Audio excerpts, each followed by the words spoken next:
இன்றைய தினத்தின் முக்கிய செய்திகள்.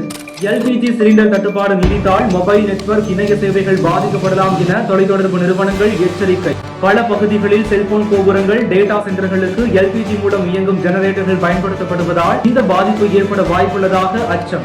தமிழ்நாட்டில் 20 நாட்களுக்கு தேவையான எல்பிஜி சிலிண்டர் கையிருப்பு உள்ளதாக தமிழ்நாடு அரசு தகவல். வணிக சிலிண்டர் தேவை அதிகரிப்பு காரணமாக தங்கு தடையில்லாமல் விநியோகம் செய்ய மத்திய அரசுக்கு கடிதம். நடிகை ஹன்சிகா மோத்வானி, சொஹைல் கதூரியா விவாகரத்து. 4 ஆண்டுகள் திருமண வாழ்க்கை முடிவுக்கு வந்த நிலையில் ஜீவனாம்சம் எதுவும் வேண்டாம் என ஹன்சிகா தரப்பு தகவல்.